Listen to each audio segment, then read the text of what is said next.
Hello बच्चों, welcome to PS classes. अब जो है हम स्टार्ट करेंगे नीट का रिवीजन करना, क्योंकि वो बहुत ज़्यादा ही मुझे लगता है सर पे है ना।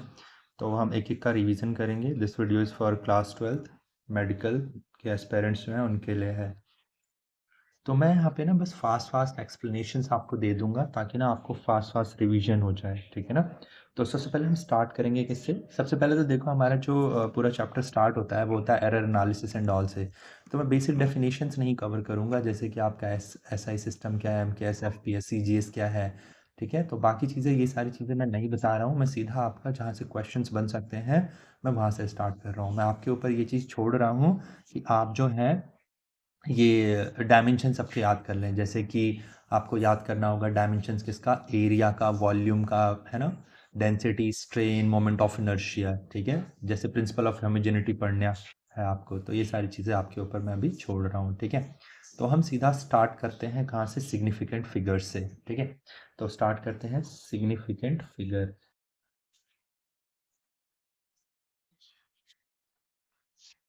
तो देखो, सिग्निफिकेंट फिगर बहुत ही आसान सा है, ठीक है। तो सिग्निफिकेंट फिगर में बस कुछ कुछ छोटे छोटे पॉइंट्स हैं, वो ध्यान रखना। कि मान लेते हैं हमारे पास क्या है, कोई सा भी डिजिट है, जैसे मैं लिख देता हूँ 1 2 3 4। तो इसमें कितने नंबर ऑफ सिग्निफिकेंट फिगर्स है, तो आप एक एक डिजिट को आप देख सकते हैं। तो ये कितना हो जाएगा, टोटल नंबर ऑफ 4 टोटल हो जाएगा, 4 हो जाएगा सिग्निफिकेंट फिगर्स, ठीक है ना। ओके। और अगर हम बात करते हैं नेक्स्ट पॉइंट की, मान लेते हैं हमारे पास 1001 है, तो इसमें कितने सिग्निफिकेंट फिगर्स हो जाएंगे, तो इसमें 1 2 3 4, ठीक है ना। कभी भी अगर आपके पास जीरोज आ जाए बिटवीन टू नॉन जीरोज, ये कैसे है, आपके पास नॉन जीरोज है ना, तो इसका मतलब इसमें भी सिग्निफिकेंट फिगर्स हो जाएंगे 4।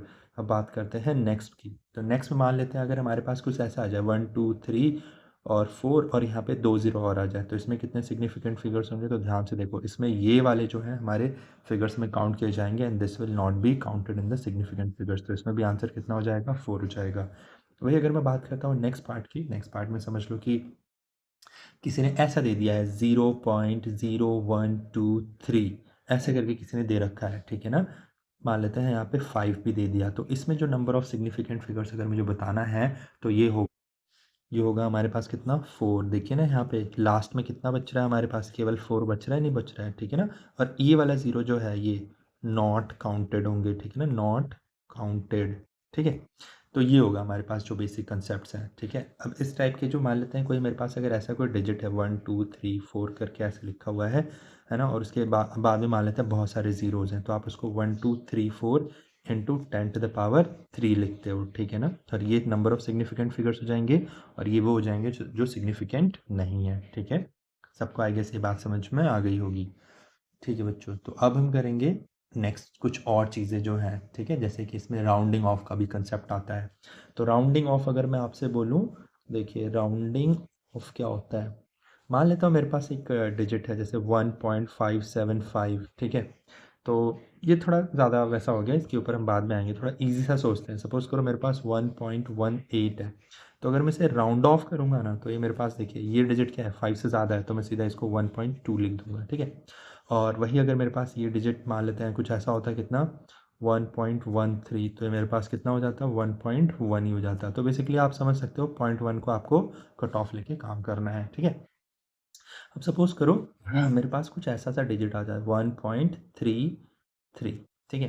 तो अगर मेरे पास ये 1.33 होगा, तो इस केस में भी ये कितना हो जाएगा, 1.3 हो जाएगा, ठीक है। और एग्जांपल देखते हैं, सपोज करो मेरे पास आ जाता 1.4 एंड देन आ जाए 5, ठीक है ना। यहाँ पे आप 5 का आ जाए, क्योंकि देखो 5 के ऊपर और नीचे होगा तो आपको पता चल गया होगा, है ना। तो ये 5 वाला क्रिटिकल क्राइटेरिया वाला पता चल गया होगा। अब क्या है, 5 से ऊपर है या 5 से नीचे है, वो हमने देख लिया। अब हम देखेंगे अगर 5 ही हो एग्जैक्ट तो क्या होगा, ठीक है। तो यहाँ पे मैं दो केसेस लिख देता हूँ, 1.35 एंड 1 पॉइंट ऐसे करके ये। तो अब अगर आप इसमें देखोगे ना, तो अगर आपके पास एग्जैक्टली 1.45 है, तो आप देखिए 5 आगे आप इसे ऊपर की ओर लोगे या नीचे की ओर, मतलब आई मीन इसको 1.4 ही छोड़ दोगे, आई मीन 1.4 ही छोड़ दोगे, आप इसको बोल दो कि यार 1.5, दोनों आंसर हो सकते हैं, है ना। यहाँ पे भी अगर मैं देखूंगा तो या तो 1.3 आंसर होगा, या फिर मेरे पास हो जाएगा 1.4 हो जाएगा आंसर, दोनों में से एक हो सकता है। बट यहाँ पे आप ध्यान रखना, अगर आपके पास इवन नंबर है तो आपका आंसर ये होगा, और अगर आपके पास ऑड नंबर है तो आपके पास आंसर जो हो जाएगा ये हो जाना है। तो बच्चों आप समझ सकते हैं इसमें ये राउंडिंग ऑफ का ध्यान रखना है। सिग्निफिकेंट फिगर्स में ना बस एक चीज़ का और मतलब हमारे पास कुछ और भी होता है, जैसे मान लेते हैं हमारे पास सपोज़ करो मेरे पास आ जाए 1.475 और साथ में आ जाए 0, है ना?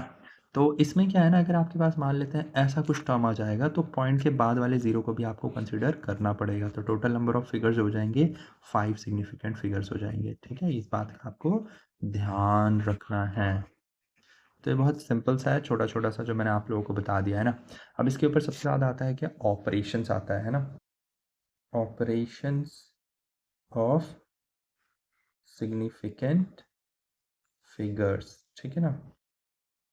तो अगर आपको इसको ऑपरेट करना होगा तो क्या करना होगा, तो जो ऑपरेशन होगा या तो आप समझ सकते हैं, देखिए इसमें बताता हूँ। पहला होगा या तो वो आपका क्या, एडिशन, या हो क्या आपका सब्ट्रैक्शन हो जाए, है ना। ये दो हो जानी चाहिए, या तो एडिशन होगा या सब्ट्रैक्शन होगा। तो अब हम इसको बस समझते हैं, है ना। तो देखिए एडिशन मान लेता हूँ, मेरे पास एक डिजिट है, मान लेता हूँ L1, ठीक है। L1 जो फिजिकल क्वांटिटी है वो 4.326 मीटर्स है ना। और मेरे पास जो L2 है वो 1.50 मीटर्स है। तो आपको सबसे पहले ध्यान रखना है क्या, कि सिग्निफिकेंट फिगर्स कितने कितने हैं, ठीक है। पर एडिशन एंड सब्ट्रैक्शन के केस में ध्यान से समझना क्या होता है, कि आपको देखना है पॉइंट के बाद इसमें कितने सिग्निफिकेंट फिगर्स हैं, पॉइंट के बाद इसमें कितने सिग्निफिकेंट फिगर्स हैं। तो आप देख सकते हैं ना, बेसिकली पॉइंट के बाद कितने डिजिट्स हैं एंड पॉइंट के बाद कितने डिजिट्स, आपको ये देखना है। अगर कोई आपसे पूछ दे L1 प्लस L2 बताओ, तो आपको कुछ नहीं करना, बस इनको ऐड कर दो पहले। तो पहले तो प्यार से L1 और L2 को ऐड करेंगे, तो ये आपको मिलेगा यहाँ पे मिलेगा 6 2 and then this one will be 8 and this one will be 5। इस टाइप से आपको ये मिल जाएगा ना। आपको क्या करना होगा, अब आपको देखना है कि क्योंकि आपको एल टोटल करना है ना, तो आपकी ये डिजिट आनी चाहिए, इतने मीटर्स में आनी चाहिए। पर आपको ध्यान रखना है क्या, कि आखिरी डिजिट देखो, पॉइंट के बाद यहाँ पे कितना दे रखा है, केवल 2। तो यहाँ पे अगर पॉइंट के बाद अगर 2 दे रखा है तो 5.82 हमें बस लिखना होगा। बस राउंडिंग ऑफ का ध्यान रखना कि देखो यहाँ पे 0.826 है ना, तो 6 को क्या करना पड़ेगा मुझे, देखो ये क्या है, 6 जो है इट इज़ ग्रेटर देन 5। तो इसका मतलब मुझे जो इसको राउंड ऑफ करना होगा वो होगा मेरे पास 5.822 के बजाय कितना हो जाएगा, ये 3 हो जाएगा, ठीक है ना। और मान लेते हैं यहाँ पे 5 हो जाता तो अगर ये 5 हो जाता तो ये हम देखते हैं कि ये इवन नंबर है, इवन नंबर है तो हमारे पास आंसर केवल 5.82 मीटर से हमारा आंसर हो जाता। सेम गोज फॉर सब्ट्रैक्शन, ठीक है। अब हम बात करते हैं किसकी, अब हम बात करेंगे, ठीक है। तो अब जो है, अब हम करेंगे नेक्स्ट चीज़, वो है मल्टीप्लिकेशन, ठीक है। तो सपोज करो आपसे ना एक सवाल पूछ ले, ठीक है ना। अब हम बात करते हैं मल्टीप्लिकेशन के ऊपर और डिवीजन के ऊपर, है ना। मल्टीप्लिकेशन और डिवीजन की बात करते हैं। तो देखो बच्चों, मल्टीप्लिकेशन डिवीजन का ना मान लेता हूँ, मेरे पास एक लेंथ कितनी है, L1 है, और L1 की वैल्यू दे रखी है कितनी, 12.5 मीटर। मान लेता हूँ मेरे पास L2 है, वो लेंथ दे रखी है मेरे पास 4.125 मीटर्स दे रखी है। तो आप इसे समझो कि ये लेंथ है ना, और इसको मान लो ये विड्थ है। तो ये L है और ये विड्थ है। आपसे पूछा जा रहा है क्या, एरिया। तो अगर आपसे एरिया पूछा जा रहा है तो एरिया का फॉर्मूला तो लेंथ इंटू विड्थ होता है। तो बस आपको इसको क्या करना पड़ेगा, मल्टीप्लाई करना पड़ेगा। तो आप इसे मल्टीप्लाई करोगे 12.5 इंटू 4.125 आ जाएगा ना। आप इसे मल्टीप्लाई कर दो, जैसे आप इसे मल्टीप्लाई करोगे तो आपके पास कुछ डिजिट आएगी। तो ठीक है, करते हैं मल्टीप्लिकेशन, एकदम रफ जो एकदम रॉ मल्टीप्लिकेशन होती है वैसी करनी है। तो हो जाएगा 5 6 एंड यहाँ पे हो जाएगा 2 5 and then it will be metre square, ठीक है। अब आपको क्या करना है, ठीक है, जैसे पिछले वाले केस में एडिशन में तो पॉइंट के बाद आप 2 करते हो ना, यहाँ पे क्या करना पड़ेगा ना, आपको यहाँ पे सिग्निफिकेंट फिगर्स को याद रखना होगा। जैसे यहाँ पे टोटल नंबर ऑफ फिगर्स कितने थे, 3 सिग्निफिकेंट फिगर्स थे। यहाँ पे total number of significant figures कितने हैं, मेरे पास 4 सिग्निफिकेंट फिगर्स हैं, ठीक है। अब अगर आप बात करो कि इसमें कितने होंगे सिग्निफिकेंट फिगर्स, तो जो भी एरिया होगा ना, जब आप इसको लिखोगे तो लीस्ट सिग्निफिकेंट फिगर्स कितने हैं, 3 है। तो आपको यहाँ पे 3 डिजिट तक बस लिखना होगा, ठीक है। तो 551 पॉइंट, अब यहाँ पे देख लीजिए आगे का, क्योंकि राउंडिंग ऑफ का प्रोसेस भी आपको देखना होगा। तो आप देखिए 5 है यहाँ पे, हमें बस 3 डिजिट तक रखना है, तो 5 तो आ जाएगा इन 3 में। उसके बाद आता है 625। तो आप देखिए यहाँ पे 6 है ना, 6 is greater than 5, 6 is greater than 5। तो अगर आप इसे ऐसा समझे कि मान लेते हैं, अगर मैं इसको सॉल्व करूँगा तो जो राउंडिंग ऑफ में जाएगा वो यहाँ पे सीधा कितना आ जाएगा, 6, और ये हो जाएगा मीटर स्क्वायर, ठीक है ना। तो ये चीज़ ध्यान रखना कि जब आप ऐड करते होते हो तो पॉइंट के बाद बस आपको डिजिट्स का ध्यान रखना होता है, कितने नंबर ऑफ डिजिट्स हैं। यहाँ पे आपको टोटल लीस्ट सिग्निफिकेंट फिगर्स को आपको रिटेन करना होगा, ठीक है ना। जैसे अगर मैं एक और एग्जाम्पल के तौर पर बस बहुत ईजिली समझा देता हूँ, मानते हैं लेंथ दे देती होती मेरे को, लेंथ इन्होंने दी होती कितनी, मान लेते हैं 2 मीटर्स दे दी होती, ठीक है। एंड विड्थ जो दे रखी होती है उन्होंने मेरे को, मैं मान लेता हूँ 8.3 मीटर्स दे रखी होती है। तो और मेरे से पूछते एरिया कितना होएगा, तो उस केस में मैं क्या करता, 2 इंटू 8.3 करता। सो डेफिनेटली ये आ जाता मेरे पास 116.6 आ जाता। ठीक है ना, बात समझ में आ रही है? ये कितना, ठीक है, तो ये कुछ इस तरीके से आ जाता एंड देन मुझे इसको मल्टीप्लाई करके मैंने ये निकाल दिया। अब देखिए इसमें क्या है, यहाँ पे कितने सिग्निफिकेंट फिगर्स है, केवल एक है ना। तो अब इसमें आपको ये चीज़ देखनी पड़ती है कि यार केवल एक सिग्निफिकेंट फिगर्स आपको देखनी पड़ती है ना। तो अब एक को हम कैसे कर पाएंगे, तो इसमें हम क्या करेंगे, इसको अप्रॉक्सीमेट करेंगे तो 2 हो जाएगा और यहाँ पे लिखना पड़ेगा 0 इतना मीटर स्क्वायर। अगर आप इसमें भी नंबर ऑफ सिग्निफिकेंट फिगर्स देखेंगे तो एक ही होगी, ठीक है ना, क्योंकि मेन डिजिट के बाद अगर आते हैं तो उसे हम काउंट नहीं करते हैं। ठीक है ना, तो हमारे पास ये आंसर हो जाएगा, पर ये कुछ ज़्यादा ही बड़ा अप्रोक्सीमेशन हो गया। ठीक है, तो इस बात का हम ध्यान रखेंगे। ठीक है बच्चों, तो अब हम करेंगे नेक्स्ट। तो बच्चों अब हम स्टार्ट करेंगे एरर। ठीक है ना, तो देखते हैं, जल्दी जल्दी इसको भी समझ लेते हैं। तो देखो एरर क्या होता है ना, जब भी हम कोई भी रीडिंग लेते हैं ना तो वह एग्जैक्ट नहीं आ सकती है। ठीक है ना, जैसे अगर मेरे पास एक स्केल होता, ज़्यादा डीप में नहीं जाते हैं, मान लेते हैं और मैं बोलूँ कि आप 5 सेंटीमीटर की एक लाइन खींच दीजिए, है ना। तो मान लेते हैं 5 सेंटीमीटर की यहाँ पे, तो होता क्या है कि आपने एक बार खींचा बहुत बहुत ज़्यादा दिमाग लगा करके, तो आप 5 सेंटीमीटर के आसपास की लाइन कुछ खींच दोगे। पर अगर आप हल्का सा भी करोगे ना, तो मतलब इधर उधर अगर आपका दिमाग चला गया, ठीक है, या फिर कुछ भी इंस्ट्रूमेंट में एरर आ गया, ठीक है, या आपने ज़ोर से पकड़ लिया, तो इसमें कुछ कुछ एरर आने लग जाते हैं। ठीक है, तो उसको ही हम लोग एरर बोलते हैं। तो जो भी हम रीडिंग लेते हैं ना वो परफेक्ट रीडिंग नहीं होती, उसमें कुछ ना कुछ प्लस माइनस होता ही होता है। ठीक है, जैसे कि अगर मैं आपसे बोलूँ आपके मार्क्स इतने आ सकते हैं नीट में, तो डेफिनेटली आप ये नहीं बोलोगे कि सीधा मेरे, हाँ, 680 आ जाएंगे या 690 आ जाएंगे। आप बोलोगे कि 680 के आसपास आ जाएंगे, है ना। तो आसपास इज लाइक द एरर वाला टर्म। ठीक है, तो इसमें क्या होता है, सबसे पहले हम समझते हैं कि एरर होती क्या है। तो मान लेते हैं हमने कोई एक्सपेरिमेंट किया और उसमें अलग अलग रीडिंग आ गई, जैसे कि रीडिंग A1 है, फिर मेरे पास A2 है, फिर मेरे पास रीडिंग A3 है, एंड सो ऑन करते करते AN रीडिंग्स हैं। ठीक है ना, अब इस टाइप से n रीडिंग्स हैं। ठीक है ना, तो एक्चुअली में जो आपने रीडिंग ले रखी है, जो एक्चुअल वैल्यू मानी जाएगी वो मानी जाएगी उसकी एवरेज वैल्यू, मतलब सभी का सम अपॉन जितने नंबर ऑफ रीडिंग्स हैं, तो ये हो जाती है आपकी एवरेज। ठीक है ना, मतलब इसको हम लिखते हैं ए मीन लिखते हैं। ठीक है ना, अब क्या होता है इसमें, क्या होता है, अब हमें हमसे पूछा जाएगा नेक्स्ट टर्म जो पूछा जा सकता है वो पूछा जाता है क्या, मीन एब्सोल्यूट एरर। ठीक है ना, मीन एब्सोल्यूट एरर। तो आपको कुछ नहीं करना है, आपको जो भी आपके पास रीडिंग दे रखी है, जैसे आपसे पूछा जाएगा डेल्टा A1, मतलब A1 में कितनी एरर है, तो आप क्या करेंगे, A1 में से जो भी है मेरे पास मीन वैल्यू आई है ना उसको सब्ट्रैक्ट कर दूंगा। ठीक है, और इसका मॉडुलस ले लूँगा। सेम टू सेम ऐसे ही मैं A2 लिखूँगा, डेल्टा A2, और फिर ये मॉड लिख दूंगा, तो that is A2 minus A mean लिख दूंगा। ठीक है ना, तो इस टाइप से मैं ना सारा का सारा लिख के आपकी रीडिंग्स में लिख दूंगा, है ना। ऐसे ही मैं AN लिखूंगा डेल्टा में करके, तो that will be AN minus A mean हो जाएगा। ठीक है, थोड़ा फास्ट फॉरवर्ड करके देख लेना, तो इस टाइप से हो जाएगा। तो अब अगर आपसे बोले मीन एब्सोल्यूट एरर, तो इसका मतलब डेल्टा ए का मीन पूछ रहा है ये, तो आपको कुछ नहीं करना है, आपको सीधा सम कर देना है, क्या, delta A mean upon N से डिवाइड कर देना। ठीक है ना, तो ये हो जाएगा फाइन। अब वही अगर मैं बात करता हूँ, क्या मेरे से पूछा जा सकता है क्या, रिलेटिव एरर। ठीक है ना, मेरे से पूछा जा सकता है क्या, रिलेटिव एरर। तो रिलेटिव एरर की अगर मैं बात करूँ तो वो हो जाएगा मेरे पास डेल्टा ए मीन अपॉन ए आ जाएगा। ठीक है ना, ए मीन ऐसे करके यूँ हो जाएगा। फिर हमारे हमसे और क्या पूछी जा सकती है, हमसे पूछी जा सकती है परसेंटेज एरर पूछा जाएगा। ठीक है ना, तो परसेंटेज एरर जो होगा वो हो जाएगा मेरे पास, कुछ नहीं करना, delta A mean upon A mean into 100 कर देना होता है। ठीक है ना, तो इस टाइप से आपके पास एनसीईआरटी में क्वेश्चन हुआ करते थे ओल्ड में, जो आप कर सकते हैं। ठीक है, तो मतलब सिंपल ऐसे समझ लो। वैसे करूँगा तो टाइम लग जाएगा, तो आई डोंट थिंक कि हमें करने की ज़रूरत है अभी, है ना। आप ज़रूर वो अपने टेक्स्ट बुक से प्रैक्टिस कर लें। ठीक है, अब क्या होता है, नेक्स्ट पॉइंट होता है combination of error, of errors. ठीक है ना, कॉम्बिनेशन ऑफ एरर्स। अब इसमें देखो कॉम्बिनेशन क्या होता है, तो आपको हर बार कुछ ना कुछ कैलकुलेट करने के लिए कोई ना कोई फॉर्मूला होगा। तो फॉर्मूला या तो मल्टीप्लिकेशन में होगा, एडिशन में होगा, सब्ट्रैक्शन में होगा, डिवीजन में होगा, या पावर में होगा। तो इसी टाइप से फॉर्मूला लिखे जाते हैं। तो मान लेते हैं अगर मैं पहला फॉर्मूला ऐसे लिख दूँ, एक्स इज इक्वल्स टू कितना, ए प्लस बी करके प्लस माइनस करके लिख दूँ मैं। ठीक है ना, तो आपसे इसमें पूछा जा सकता है एरर के लिए।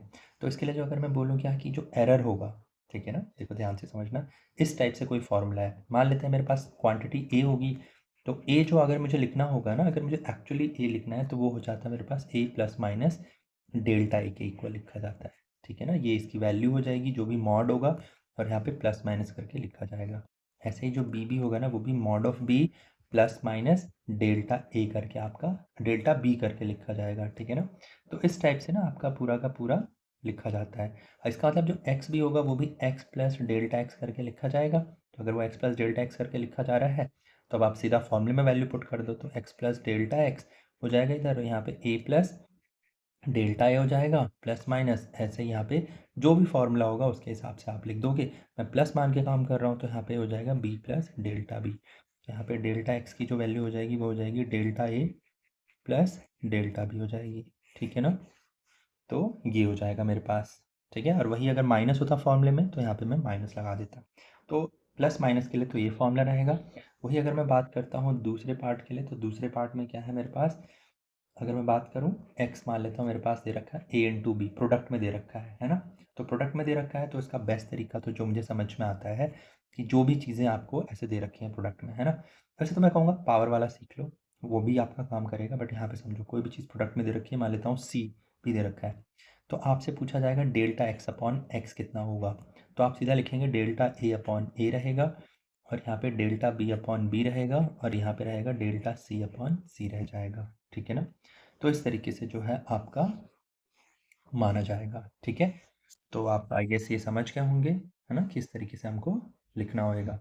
तीसरा होता है क्या, पावर में दे दे, ठीक है ना। तो अगर पावर में दे दे, जैसे सपोज करो एक्स की वैल्यू दे दे ए की पावर आ जाएगा कितना, मान लेता हूँ के आ गया, बी की पावर एल आ गया, और सी की पावर एन आ गया, तो या एम मान लेते हैं ना। तो इस टाइप से लिखा गया है। तो इसमें कैसे लिखेंगे, तो डेल्टा एक्स अपॉन एक्स को हम लिख देंगे K times of delta A upon A plus L times of delta B by B plus M times of delta C upon C हो जाएगा, ठीक है ना। तो इस टाइप से हम इसको लिख सकते हैं। अगर कोई, ये तो हो गया क्या, इसको हम रिलेटिव एरर भी बोलते हैं, क्या बोलते हैं इसको हम लोग, रिलेटिव एरर, ठीक है। तो इस टाइप से हम इसको लिख सकते हैं, ठीक है। तो ये हो गया हमारे पास एरर का। मान लेते हैं आपसे एक सवाल पूछ दिया जाए, ठीक है। सपोज करो ऐसा कोई सवाल पूछ दिया जाए जिसका फॉर्मूला आपको ऐसा सा दे रखा है, ठीक है ना। एग्जाम्पल देखते हैं। मान लेते हैं आपका फॉर्मूला दे दिया velocity is equals to distance upon time, ठीक है। तो अब आपसे बोला जाए कि जो डिस्टेंस है मेरे पास वो दे रखी है 10.25 प्लस माइनस, मान लेते हैं इन्होंने दे दिया कितना, 1% दे दिया, है ना। एंड ऐसे ही मान लेते हैं टाइम को भी दे दिया इन्होंने कितना, इन्होंने दे दिया है 0.25 सेकेंड्स में दे रखा है, एंड देन प्लस माइनस 0.01%, ऐसे करके कुछ दे दे। तो देखो सॉल्व करना तो बेसिकली आपको अगर आपको केवल v एवरेज चाहिए, तो आप सीधा x अपॉन टी कर दोगे, तो आपको एवरेज वैल्यू v की मिल जाएगी, ठीक है। पर अगर आपको चाहिए परसेंटेज वाला, क्योंकि v को भी आप v प्लस डेल्टा v ही तो लिखोगे ना, जो भी आपके पास होगा ये v की वैल्यू, तो आपको क्या करना है, कुछ नहीं करना है, सीधा मेरे पास delta v upon V is equals to, हम इसको लिख सकते हैं कैसे, देखो हम इसको कैसे लिखेंगे, ठीक है ना। देखो मैं आपको समझाता हूँ, आप इसे एक काम कर लो ना। v की वैल्यू x अपॉन टी है, तो क्या आप v को x इंटू टी की पावर -1 लिख सकते हो, बिल्कुल लिख सकते हैं। इसका मतलब डेल्टा v अपॉन वी अपने आप ही क्या delta x upon x minus delta T upon T नहीं हो जाएगा, ठीक है।